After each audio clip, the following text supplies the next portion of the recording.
এক দশকেও রানা প্লাজা ভবন ধসে আহত গার্মেন্টস শ্রমিকরা স্বাভাবিক জীবনে ফিরতে পারেননি।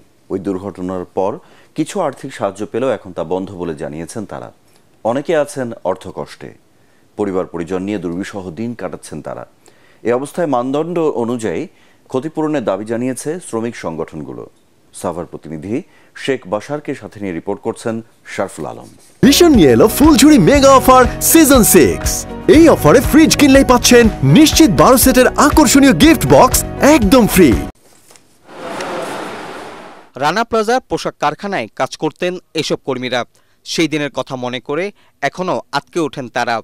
শারীরিক অক্ষমতা, দারিদ্রতা আর মানসিক যন্ত্রণায় তাদের অনেককেই ছেড়ে গেছে পরিবার। জীবন বাঁচাতে তাদের কেউ কেউ যুক্ত হয়েছেন অন্য পেশায়। ডাইন হাতটা অকেজ হয়ে গেছে, তারপরে আমার পেটের উপরে ভীম পড়িয়া আমার গোপন অঙ্গ থেকে আমার বাচ্চার থরি সহ আমার নাড়ি বুড়ি বের হয়ে গেছে। এক জীবন আয় সমপরিমাণ ক্ষতিপূরণ, পুনর্বাসন এবং আজীবন সুচিকিৎসা। আমরা যারা পঙ্গু হয়ে গেছি আমাদেরকে এমন কিছু করে দেওয়া হোক যাতে আমরা কিছু করতে পারি। রানা প্লাজার একটি পোশাক কারখানায় সেলাই মেশিনের কাজ করতেন তিনি। ওই দুর্ঘটনায় মাথায় আঘাত পেয়েছিলেন। ভবন ধসে প্রাণে বেঁচে গেলেও আর ফিরতে পারেননি কারখানায়।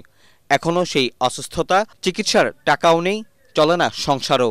এখন মুদি দোকান করেই জীবন কাটে তার। ক্যান্টনমেন্ট থেকে অ্যাকাউন্ট করে দিচ্ছিল, অ্যাকাউন্টে পাইছিলাম মাত্র 28,000 টাকা। কত দাবি করলাম, কিছুই তো পেলাম না। আমাদের তো চিকিৎসার দরকার, চিকিৎসা চাই আমরা। যারা আমাদের জোর করে ঢুকাইছে তাদের আমরা ফাঁসি চাই। আইলো কনভেনশন 121-এও বলা আছে এবং ফ্যাটাল অ্যাক্সিডেন্ট অ্যাক্ট যেটা আমাদের বাংলাদেশের, সেখানেও কিছুটা ধারণা দেওয়া আছে। মানদণ্ডটা হতে হবে তার যে আয় ক্ষতি হয়েছে সেইটাকে বিবেচনায় নিয়ে ক্ষতিপূরণ ঠিক করতে হবে।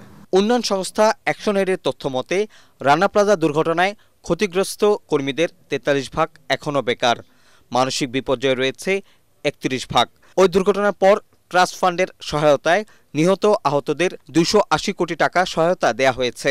যারা আহত হয়েছিল তাদেরকে মাননীয় প্রধানমন্ত্রীর ফান্ড থেকে 10 লক্ষ টাকা থেকে 15 লক্ষ টাকা পর্যন্ত তাদের চিকিৎসা বাবদ খরচ দিয়েছেন।